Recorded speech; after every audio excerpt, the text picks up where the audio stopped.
Hello, good morning dear student. Welcome to our channel Gayatri school सांचो। आज अपन भी कंटिन्यू कर रहे हैं वर्क एनर्जी पावर, जो क्लास 10 की साइंस का चैप्टर नंबर 11 और आज अपन लेक्चर नंबर 7 के। My name is Mohan Jahangir and we start our topic hydro power plant. विद्युत ऊर्जा संयंत्रों के बारे में अपन बात की थी। पहले कोयला विद्युत संयंत्र के बारे में बात की, उसके पश्चात अपन ने नाभिकीय ऊर्जा संयंत्र के बारे में बात की। देखिए, कोयला अपने पास प्राकृतिक रूप से एक सीमित मात्रा में है। अभी हाल प्रेजेंट देखें तो जितने भी विद्युत संयंत्र है उसमें कोयले की आपूर्ति इतनी नहीं हो रही जितनी मात्रा में होनी चाहिए। अर्थात ये जो स्रोत है ये निरंतर क्या हो रहे, खत्म होते चल। तो अगले कुछ सालों के अंदर अपने पास ऐसे स्रोतों के बारे में निर्भर होना चाहिए जो वापस अपन रीयूज कर सकते, अर्थात रीन्यूएबल एनर्जी सोर्सेस की आवश्यकता होगी। जैसे अपने पास रिन्यूएबल हवा, पानी, इनसे चलने वाले जितने भी, जैसे सौर ऊर्जा, इनसे चलने वाले संयंत्रों के बारे में अपन को पढ़ना है। तो अपना पहला है हाइड्रो पावर प्लांट या जल विद्युत संयंत्र। जल विद्युत संयंत्र क्या है? यहाँ से अपन एनर्जी किससे लेंगे, किसके द्वारा, मतलब एनी प्रोसेस के थ्रू, पानी के द्वारा। अब पानी से किस प्रकार, अपन को पता है यहाँ पे अपने पास जनरेटर होगा विद्युत जनरेटर, और विद्युत जनरेटर को घुमाने के लिए यहाँ पे अपने पास क्या चाहिए, एक टरबाइन, और टरबाइन को अपन पानी की सहायता से घुमाएं। अब कैसे? ये जो विद्युत संयंत्र है अपने पास वो जनरली नदी नालों के पास में, किसमें, नदी के ऊपर बांध हो या पहाड़ी क्षेत्रों के अंदर, पहाड़ी क्षेत्रों के अंदर अपन इसको, ताकि अपन पानी की जो उपलब्धता है यहाँ पर आसानी से प्राप्त। अब ये जल विद्युत क्षेत्र के अंदर एक्चुअली में क्या करेंगे, एक बांध बनाएंगे। अगर है तो कोई बात नहीं, अगर नहीं है, अगर कोई भी हाइड्रो पावर प्लांट इंस्टॉल करना है तो यहाँ पर आपको क्या बनाना पड़ेगा, बांध। उसको अपन कहते हैं डैम में पानी भरकर कुछ ऊंचाई पर रखेंगे, और अब कुछ ऊंचाई पर स्थित पानी के अंदर कौन सी एनर्जी होगी, स्थितिज ऊर्जा। तो बांध बनाकर पानी के अंदर स्थितिज ऊर्जा को संग्रहित किया जाता। अब ये स्थितिज ऊर्जा को अपन को किसमें कन्वर्ट करना है, गतिज ऊर्जा में, अर्थात टरबाइन को घुमाना है। तो यहाँ से बांध से एक पॉइंट स्ट्रोक या ड्राफ्ट ट्यूब ऐसे यहाँ पर अपने पास टरबाइन लगाया जाता है। कैसे? यहाँ टरबाइन लगाया जाएगा इस प्रकार, ये तो स्थितिज ऊर्जा, पानी की स्थितिज ऊर्जा किसमें कन्वर्ट होगी, गतिज ऊर्जा में, जिससे टरबाइन को घुमाया जाता है। और टरबाइन को यहाँ से ऊपर ऐसे क्या जोड़ा जाता है, विद्युत जनरेटर, और विद्युत जनरेटर की सहायता से यहाँ पे अपन हाई टेंशन HP और LT लाइनों के द्वारा विद्युत को उसके टर्मिनल तक पहुंचाते हैं। ठीक, तो एक्चुअल में क्या किया, जल विद्युत क्षेत्र में पानी के ऊपर बांध बनाकर जल की स्थितिज ऊर्जा को बढ़ाया जाता है, और वो स्थितिज ऊर्जा टरबाइन को घुमाने के लिए किसमें कन्वर्ट होती, गतिज ऊर्जा में, और टरबाइन को घुमा के विद्युत जनरेटर की सहायता से अपन विद्युत उत्पादन कर सकते हैं। अब इसके एडवांटेज, डिसएडवांटेज और इसको कैसे जगह पर लगाना चाहिए। तो पहला तो अपन कहाँ पर, नदी, बांध या पहाड़ी क्षेत्र, ये भी नहीं, वहां पर मेन चीज क्या होनी चाहिए, जल की आपूर्ति पूर्ण रूप से होनी चाहिए। अब सोचेंगे आप कि यहाँ पे जो पानी आया वो किस में छोड़ेंगे, आगे अगर पहाड़ी क्षेत्र है तो ऊपर से आएगा पानी और आगे नदी में चला जाएगा। ठीक है, तो कहाँ पे, पहाड़ी क्षेत्र में, और पानी की अवेलेबिलिटी अपन किसी नदी के ऊपर भी बना सकते हैं, लेकिन इसके ऊपर एक डैम बनाना पड़ेगा। ठीक, तो पानी की उपलब्धता आसानी से हो, वहां पर अपन इस प्लांट को। इंडिया के अंदर हमारे पास जो हाइड्रो पावर प्लांट है लगभग 45,700 मेगावाट, ये जो डाटा मैंने वेबसाइट से लिया है, लगभग इतना पर ईयर हाइड्रो पावर या जल विद्युत ऊर्जा का उत्पादन किया जाता है। ठीक है, अब इसके एडवांटेज क्या है, फिर अपन इस एडवांटेज ये कि ये कैसा है, रिन्यूएबल एनर्जी सोर्स है।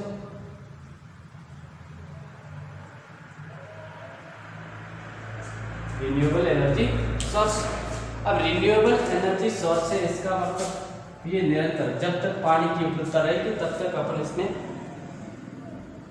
विद्युत ऊर्जा का उत्पादन कर सकते हैं। दूसरा, ये एक्चुअल में देखा जाए तो अपन डैम को छोड़ते हैं, वैसे कम इक्विपमेंट है क्या, टरबाइन और विद्युत चरित्र सस्ता क्या है, सस्ता अगर देखें यहाँ सस्ता, कम खर्चीला। दूसरा, इसकी जो मेंटेनेंस कॉस्ट है वो भी क्या रहेगी, कम।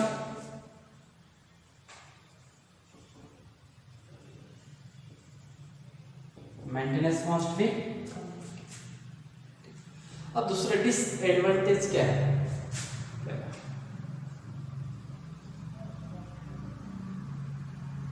ये जो जल विद्युत संयंत्र है वो पहाड़ी क्षेत्रों में जनरली लगाए जाते हैं।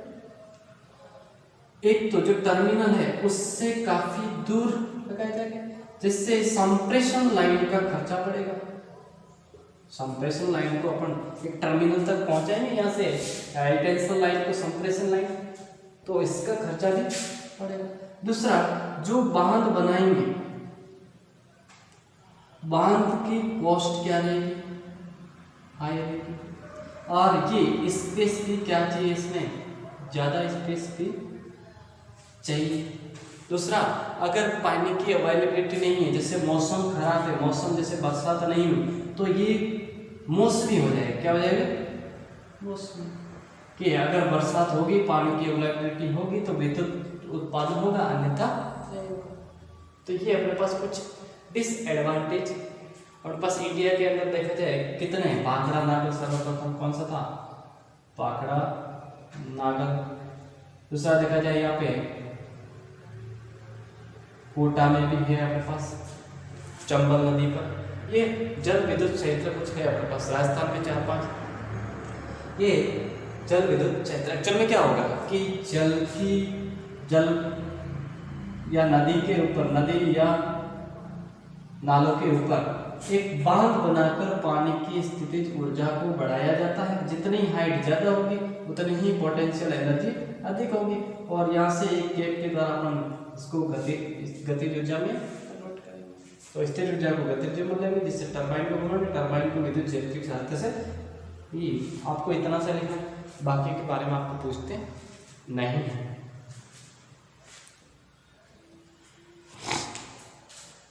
अब देखें बस दूसरा, पवन विद्युत संयंत्र, ये हाइड्रो हो गया आपके पास।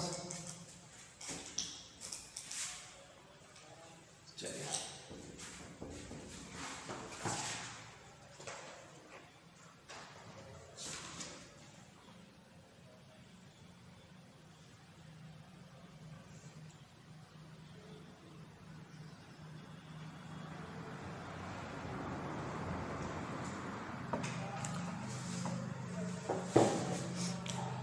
अब देखिए अपने पास आगे वाला है वाइंड एनर्जी।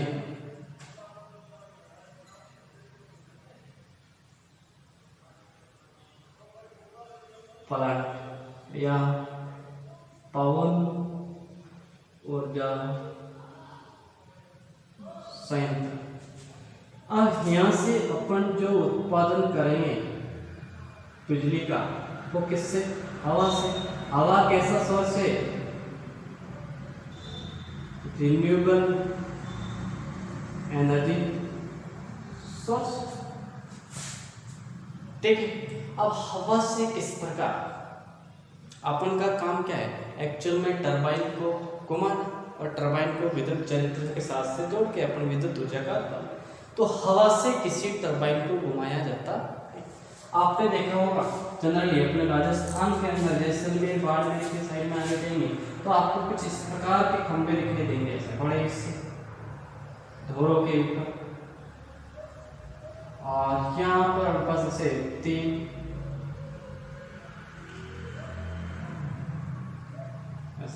और पीछे ऐसा बॉक्स सा दिखाई दे रहा है। इस प्रकार से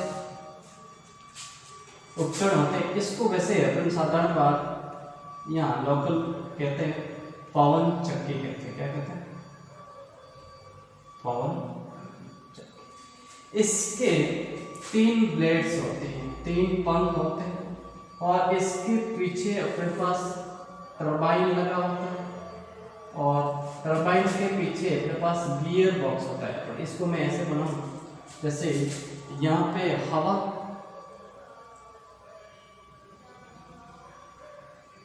विंड, फिर यहाँ पे जोड़ा गया टरबाइन, फिर इसके पीछे होगा गियर बॉक्स, और यहाँ पे होगा कंट्रोल माइक्रो कंट्रोल, और फिर अपने पास ये जुड़ा होगा किससे? विद्युत जनित्र से, विद्युत जनित्र से। ओके, एंड देन यहाँ पे संप्रेषण लाइनें होंगी, या फिर अपन कह सकते हैं बैटरी के अंदर भी इसको संचित किया जा सकता है। अब हवा के द्वारा जैसे हवा इसमें से पार होगी तो ये जो इसकी 3 प्लेट्स होगी वो रोटेट होगी। आपने देखा होगा कि जब अपन सड़क से चलते तो वो बहुत धीरे से चलती है, ठीक, तो हवा के द्वारा ये घूमेगी, घूमने के कारण टरबाइन घूमेगा। आप सोच रहे हो कि इतनी धीमे घूम रही है तो क्या इतनी इलेक्ट्रिसिटी वो प्रोड्यूस कर रही होगी या नहीं होगी? जाहिर सी बात है कि घूमने आएगा, लेकिन अब ये किस प्रकार घूमेंगे? नॉर्मल सा ये इतनी वजनदार होती है कि घूमना आसान नहीं है। तो इनकी जो ब्लेड की शेप होती है वो कुछ इस प्रकार की होती है।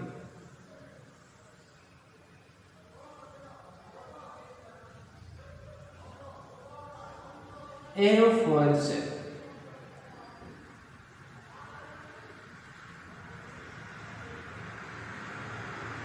इन एरोफॉइल शेप के कारण अब जैसे ही हवा इसमें से ऐसे पार होगी, ऐसे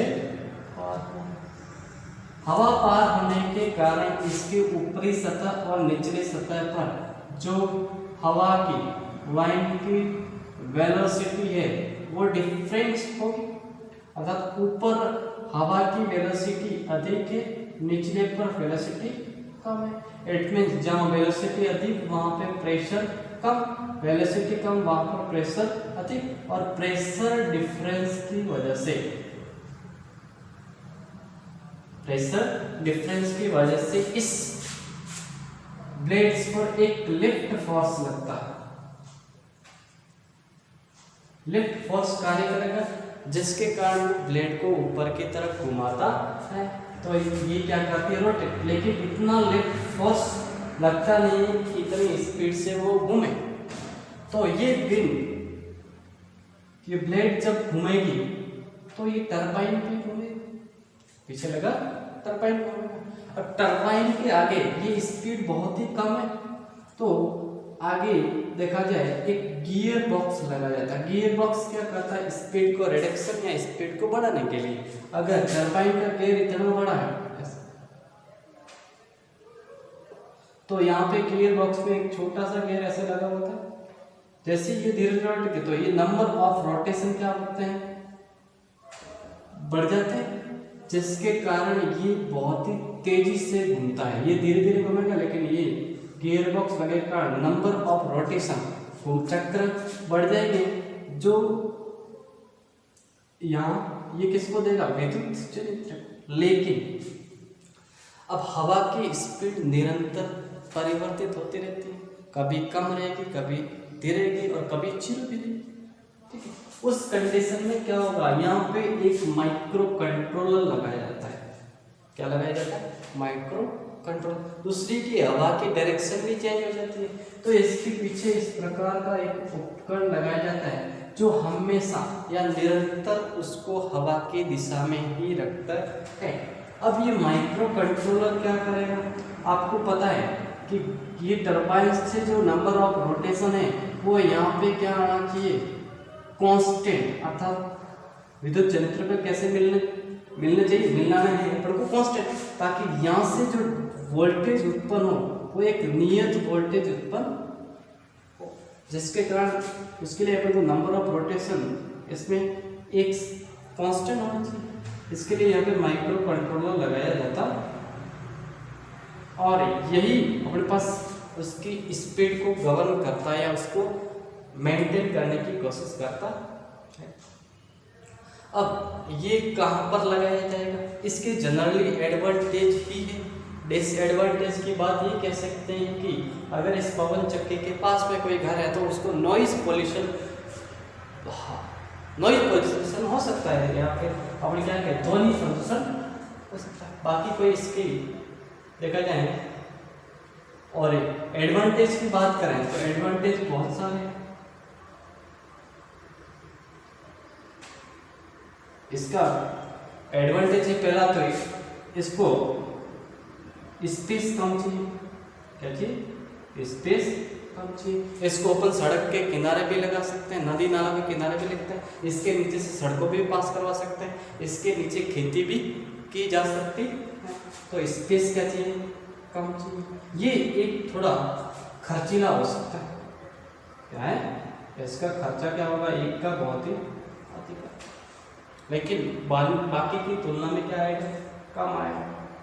ये जनरली अपने पास राजस्थान, तमिलनाडु, मध्य प्रदेश, राजस्थान में देखा जाए तो बीकानेर, जैसलमेर, बाड़मेर के साइड में आपके पास बहुत सारे एनर्जी प्लांट्स लगा रखे हैं, ठीक है। तो ये अपने पास हो गया फाइंड एनर्जी। क्या है, चलो वापस देखें कि फाइंड से हवा से टरबाइन को घुमाएंगे, टरबाइन से गियर बॉक्स लगा होगा, गियर बॉक्स से सहायता से स्पीड को रिडक्शन उपयोग करके अपन को विद्युत यंत्र की सहायता से अपन जोड़ सकते हैं, ठीक है। तो चलिए आज अपने पास इस दो एनर्जी प्लांट्स के बारे में बात की, पहला जल, दूसरा पवन विद्युत संयंत्र के बारे में। अगले क्लास के अंदर दो के बारे में सौर ऊष्मा और सौर ऊर्जा के बारे में अपन बात करेंगे, ठीक है। वेरी डिटेल, पूरी डिटेल अपन ने पढ़ाया, ठीक है। तो आप ये 10th में इतना ज़्यादा पोर्शन है नहीं, मेरे पास नॉर्मल सा ये डायग्राम्स का होगा, लेकिन आपको ज़्यादा नॉलेज के लिए मैंने सब कुछ बता दिया। तो आज के लिए अपना लेक्चर इतना रहेगा, धन्यवाद। घर पर और पढ़ते रहें।